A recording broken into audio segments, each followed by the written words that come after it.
सबसे पहले तो आप सभी को 17वें समता संघर्ष दिन पर आप सभी को हार्दिक बधाई, हार्दिक शुभकामनाएं देता हूं। क्योंकि ये जो लड़ाई शुरू हुई थी, ये लड़ाई कोई पानी पीने की लड़ाई नहीं थी। ये लड़ाई इस देश में जो हजारों साल से इस देश के असल बासिंदों को, इस देश के मूल निवासियों को अधिकार वंचित करके रखा गया था, और ये कहा जाए कि जानवरों से भी ज्यादा बदतर स्थिति में बनाकर रखा गया था। तो इस बात का ऐलान था कि अभी तक जो हुआ हुआ, लेकिन अब हम इसे स्वीकार करने वाले नहीं हैं। ये लड़ाई इस बात के लिए शुरू हुई थी। तो साथियों, हमको इस बात को समझना पड़ेगा। मैं राष्ट्रीय पिछड़ा वर्ग मोर्चा ओबीसी समाज का राष्ट्रीय अध्यक्ष हूं और देश भर में ओबीसी समाज को जागृत करने का काम करता। अभी हमारी महाराष्ट्र में परिवर्तन यात्रा चल रही है, तो इसलिए आप लोगों के बीच में भी आने का मौका मिला। ओबीसी की बहुत सारी समस्याएं हैं, मगर उसमें एक जो बहुत बड़ी समस्या है, वो समस्या ये है कि हमारी क्या समस्या है यही हमको नहीं पता है। ये हमारी पहले नंबर की समस्या है। महाराष्ट्र में हम घूम रहे हैं लगातार, तो हमारे संगठन का नाम है राष्ट्रीय पिछड़ा वर्ग मोर्चा। तो ओबीसी को लगता है ये पिछड़ा वर्ग कौन है? उनको लगता है ये तो कोई शेड्यूल कास्ट का संगठन लग रहा है, क्योंकि उनको लगता है कि बैकवर्ड शेड्यूल कास्ट के लोग हैं, शेड्यूल ट्राइब के लोग हैं, ओबीसी लोग बैकवर्ड नहीं है। वो अदर बैकवर्ड भी हो गए, स्पेशल बैकवर्ड भी हो गए, इसके बावजूद अपने को बैकवर्ड मानने के लिए तैयार नहीं है। बैकवर्ड नहीं है हम, लेकिन आरक्षण चाहिए। ऐसा तो संविधान में कोई व्यवस्था मेरी जानकारी में नहीं है कि जो बैकवर्ड नहीं है उसको भी रिजर्वेशन मिलना चाहिए। ऐसी कोई व्यवस्था संविधान में है, इससे तो मेरी जानकारी में नहीं है। तो अगर आरक्षण चाहिए, मराठा को चाहिए, कुंभी को चाहिए, तेली को चाहिए, माली को चाहिए, धनगर को चाहिए, नाई को चाहिए, घिसाड़ी को चाहिए, जिसको भी चाहिए, उसको ये समझना पड़ेगा कि आरक्षण किस बात के लिए संविधान में दिया गया है। अगर हम इस बात को नहीं समझेंगे कि आरक्षण किस बात के लिए संविधान में दिया गया है, तो चुपके से तहसील से सर्टिफिकेट निकालते हैं, नौकरी के लिए लगाते हैं, नौकरी ले लेते हैं और फिर चुप हो जाते हैं। तो इससे तो आरक्षण नहीं मिलने वाला है, ना आरक्षण बचने वाला है। अगर आरक्षण चाहिए तो आरक्षण की लड़ाई समझना पड़ेगा, आरक्षण की लड़ाई जानना पड़ेगा। आजादी के 75 साल में जिस मूवमेंट की वजह से हम लोगों को आरक्षण मिला, जिस मूवमेंट की वजह से स्पेशल सुविधा हम लोगों को मिली, उस मूवमेंट के बारे में ओबीसी के लोगों को कोई जानकारी नहीं। देश में 1848 में जो लड़ाई ज्योतिबा फूले ने शुरू किया, छत्रपति साहू महाराज ने उस लड़ाई को आगे बढ़ाया और बाबा साहब अम्बेडकर ने उस लड़ाई को मुकाम तक पहुंचाया और भारतीय संविधान लिखा। और भारतीय संविधान में तमाम जो बैकवर्ड क्लासेज के लोग थे, एससी, एसटी, ओबीसी, माइनॉरिटी, उन सभी लोगों को अधिकार देने का काम किया। इस बात को ओबीसी के लोगों को समझना पड़ेगा, इस लड़ाई को ओबीसी के लोगों को समझना पड़ेगा।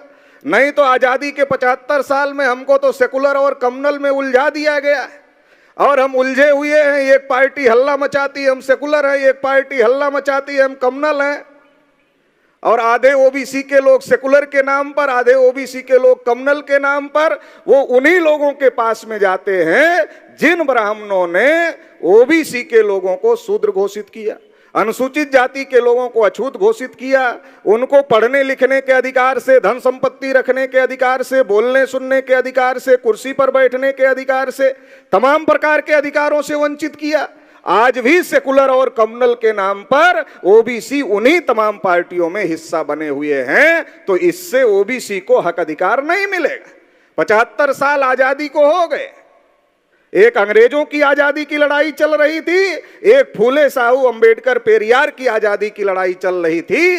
वो कह रहे थे कि अंग्रेज तो देश छोड़कर चले जाएंगे, मगर अंग्रेजों के जाने के बाद जिन ब्राह्मणों ने इस देश में जाति व्यवस्था बनाई, वर्ण व्यवस्था बनाई, छुआछूत बनाया, ऊंच नीच बनाया, भेदभाव बनाया, वो ब्राह्मणों का राज आएगा अंग्रेजों के जाने के बाद में। तो हमारे लोगों के साथ इंसाफ नहीं करेंगे, हमारे लोगों के साथ न्याय नहीं करेंगे। ये बात ज्योतिबा फूले कह रहे थे, ये बात छत्रपति साहू महाराज कह रहे थे, ये बात बाबा साहब अम्बेडकर कह रहे थे।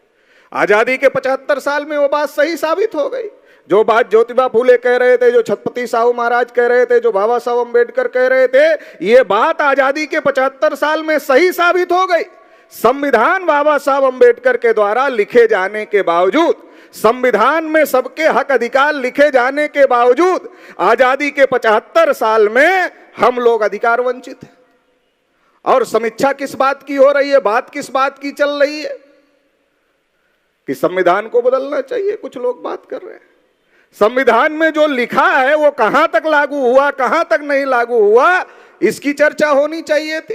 क्योंकि बाबा साहब अम्बेडकर ने कहा था कि संविधान कितना भी अच्छा हो, अगर इसको लागू करने वाले लोग अच्छे नहीं होंगे तो संविधान कभी भी अच्छा साबित नहीं होगा।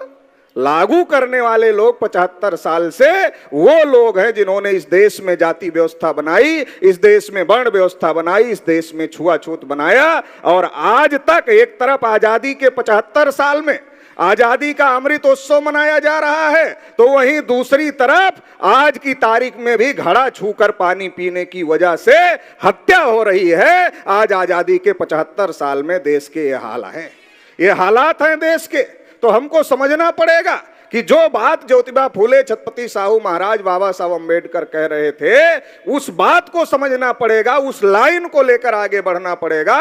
अगर उस लाइन को लेकर SC ST OBC माइनॉरिटी के लोग आगे बढ़ते हैं तो हमें हमारे हक अधिकार मिलेंगे। केवल हक अधिकार ही नहीं मिलेंगे, हम इस देश में शासन करती जमात, इस देश का बहुजन समाज, इस देश का मूल्यवासी समाज हो सकता है। उस लाइन को समझने की जरूरत है।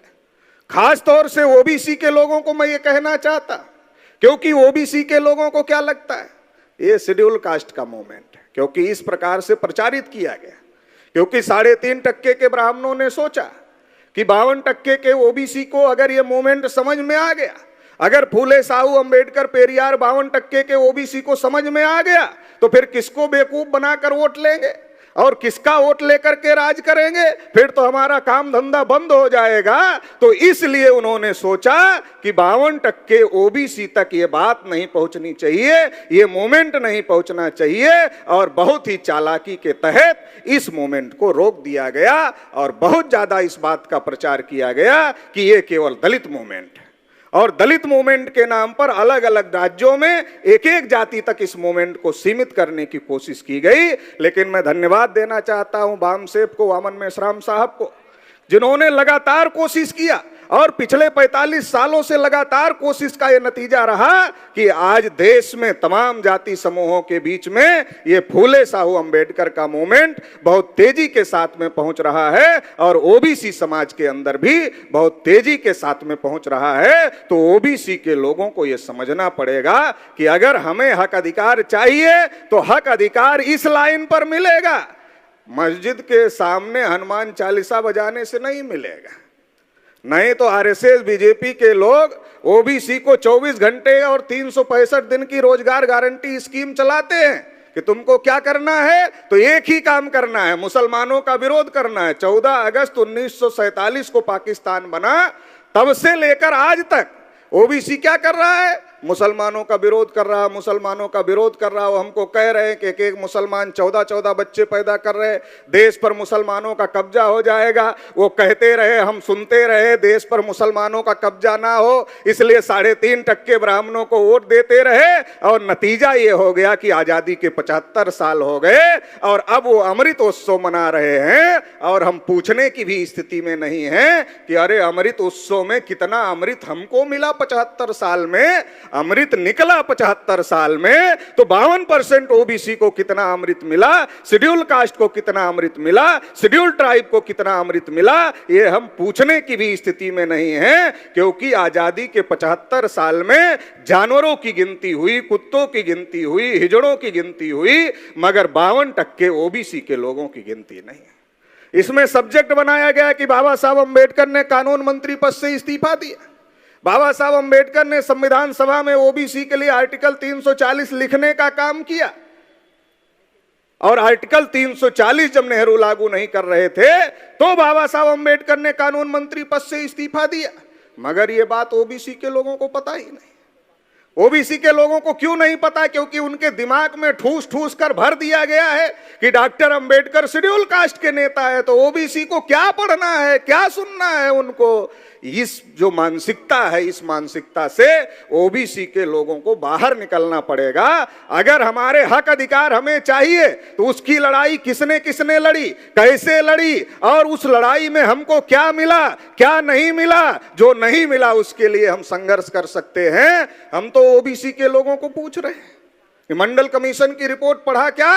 तो ओबीसी के लोग हमारा चेहरा ऐसे देखते हैं जैसे कोई कोलंबिया यूनिवर्सिटी की लेटेस्ट रिसर्च उनसे हम पूछ रहे हैं, ऐसे चेहरा देखते हैं। तो आरक्षण लेते हैं, आरक्षण के लिए लाखों का मोर्चा निकालते हैं, मगर आरक्षण की लड़ाई किसने लड़ी? आरक्षण में हमको मंडल कमीशन की वजह से 27% मिलता है, तो उसमें क्या लिखा है, क्या नहीं लिखा है, क्या मिल गया, क्या नहीं मिला, ये सारी बातें साथियों समझने की जरूरत है। अगर ये सारी बातें हम समझेंगे, दोस्त और दुश्मन की पहचान करें। घोड़ा अगर घास से दोस्ती कर ले तो खाएगा क्या?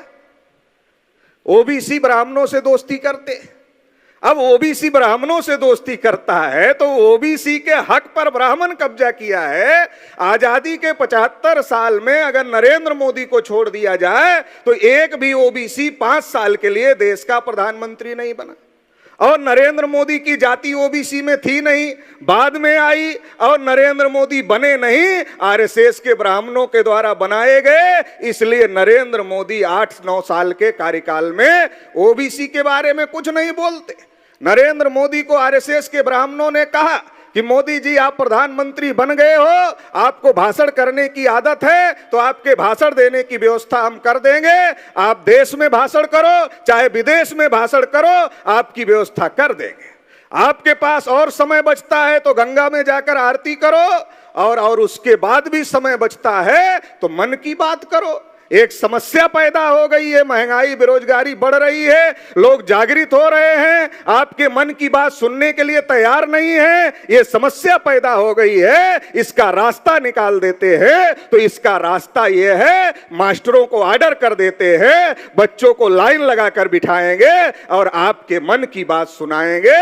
उसके बाद भी समय बचता है तो परीक्षा की बात करो।